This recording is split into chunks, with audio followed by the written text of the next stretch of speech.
Welcome to Coffee Tea or Hershey. Welcome to another episode.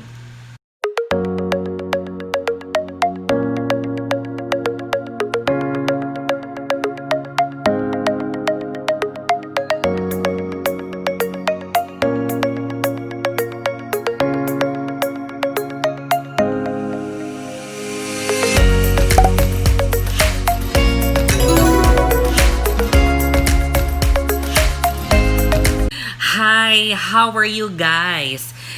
For today's episode, it's very special because I am coming back to one of my favorite countries in the world.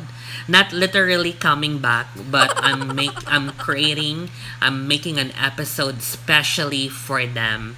Hello to my subscribers to Indonesia. Apa kabar Indonesia? Ako Sinta kamu. How are you guys?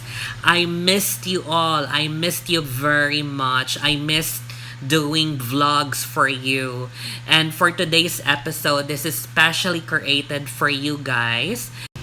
I received a request from one of my subscribers in Indonesia. What he requested from me, I do a vlog regarding my this urban legends in Indonesia, for me to create a reaction video regarding this urban legends in Indonesia.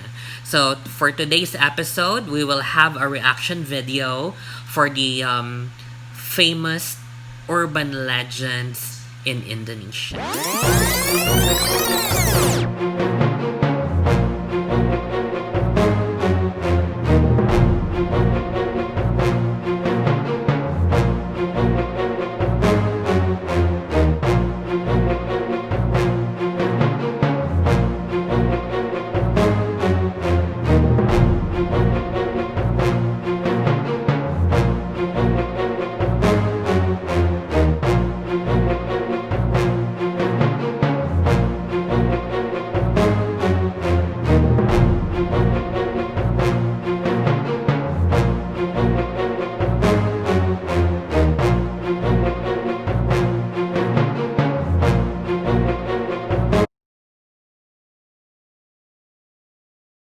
Let's watch this.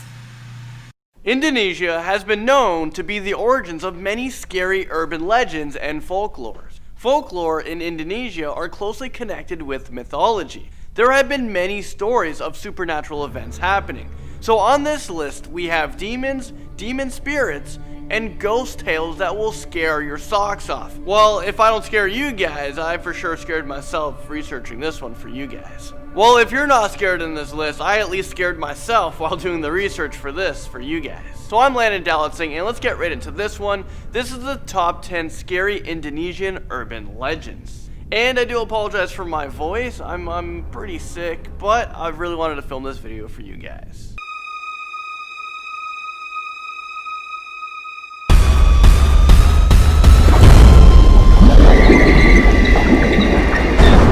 Number 10, pocong. Pocong is said to be the soul of a dead person that is trapped in the cloth that is used often in a Muslim burial. Muslims often use these white fabric cloths to bury their dead. So just imagine if you see someone walking around with these cloths all wrapped up. That would be absolutely terrifying. According to the traditional belief, the soul of a dead person will stay on the earth for 40 days after the death. Many people have claimed to have seen a pocong walking around. This urban legend has become so popular that many people have been doing pranks with it. People are actually dressing up in a white cloth and they're trying to scare as many people as possible.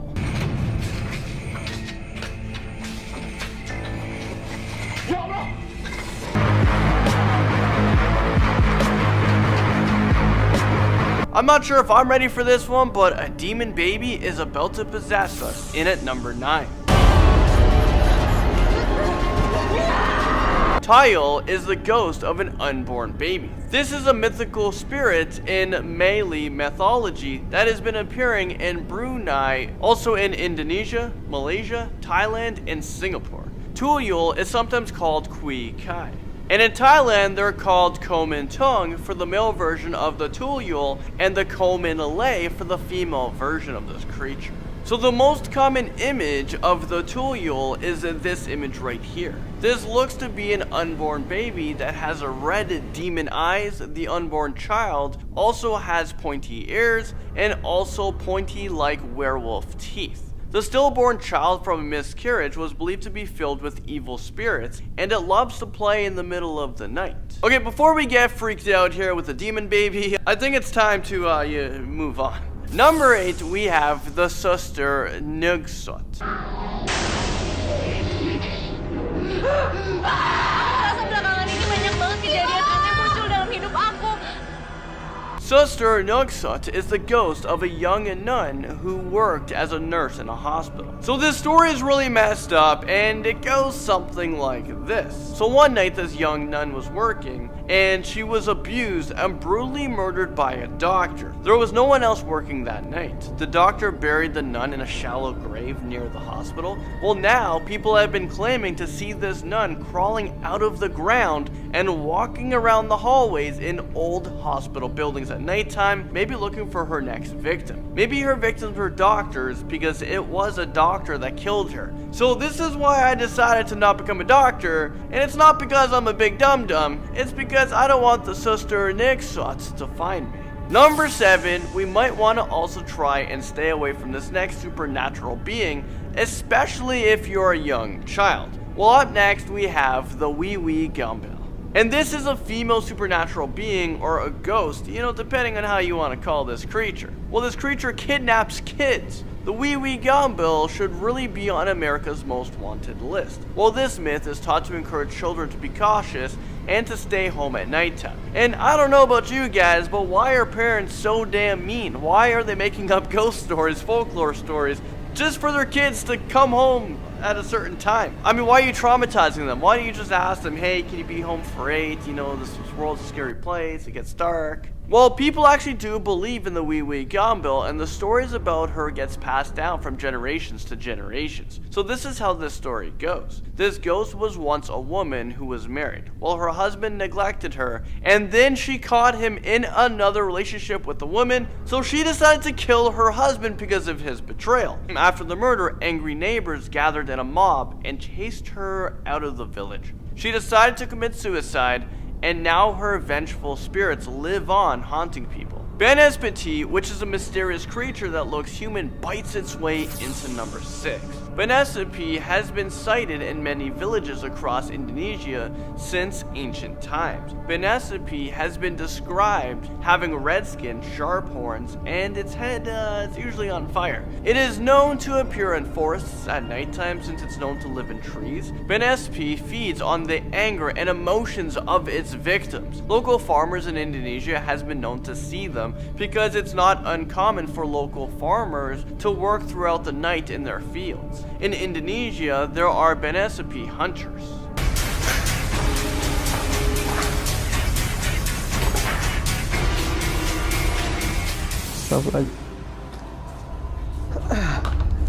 Alright, number 5, we have one of the most popular urban legends in Indonesia. We have the Keblek. This is believed to be a supernatural creature that has an animal-like form. This creature looks like an owl, or it looks like a crow, and if you see this creature flying around, it means that people around you, or even a relative, will be dead. When or how, we don't know. The Keblek is often known as the death curse. People believe that if you can catch this creature and keep it alive, you will be rewarded, but if you kill it, you will die. Keblek isn't an easy creature to capture, and that's because it actually has the ability to disappear. Also, I think it takes a crazy person to catch this thing, to want to catch this thing, because it can kill you or anyone around you or a relative at any time. And the rewards that you get for catching it and keeping it alive, you don't even know what it is. What if you're, rewarded a dead person? Moving into number 4, we have the Layak, or in Indonesia, people call it leek. They don't like to pronounce the Y. Well, this is a mythological creature that is a demon that has black magic, and it can appear as an ordinary human by day, and at night it takes the true form, which is a disembodied head. It has fangs, bulging eyes, and it hovers through the air looking for pregnant women and newborn children to feed on their blood. It is believed that the leeks can be summoned by those practicing a form of witchcraft to do harm to others at the bidding of the summoner. So I think it's safe to say that we should, stay away from these type of people who are performing witchcraft, or we should keep these people very close as friends. Number 3, Jillinkung, which is often known as the spirit that is summoned from the ancient board game called the Jillinkung board, in which we know it as the Ouija board. I have no idea how people are brave enough to try to summon one of these spirits using the Ouija board. Do you know what it feels like to be strangled to death? Well, the Jillinkung board, you can summon and communicate with spirits dating back more than 1500 years ago. You can ask these spirits any questions you want, and they will answer. The only question is, are they lying, or are they misleading you into something? Also, what if you summon the wrong spirits? Well, I would rather not answer these questions, so let's move on. Let's see what we have at number 2. We have the Kuntilanek. Take a look at this picture right here. In the background, you will see the ghost of a pregnant woman who passed away before her baby was born. This is the gown that this mother died in. It's a long white gown. It just looks like, the ones you are given in hospitals. She has been appearing around Indonesia. Sometimes this pregnant ghost woman would disguise herself as a beautiful woman in an attempt to lure men to her, and then she would kill them and suck the blood out of them. This urban legend actually became so popular and scary that someone decided to turn it into a movie. Well, here's a quick trailer of that.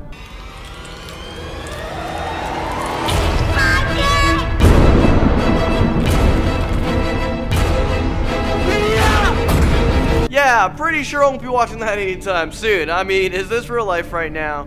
I think they have way scarier movies in Indonesia, because wow. Finally, number 1, we have the Babi Nanung Pet, or otherwise known as a boar demon in Indonesian mythology. According to local myth, this creature is believed to be a manifestation of a person practicing Pisugian, derived from the Javanese word jogsug, meaning rich. It is a kind of magic to help people become rich instantly.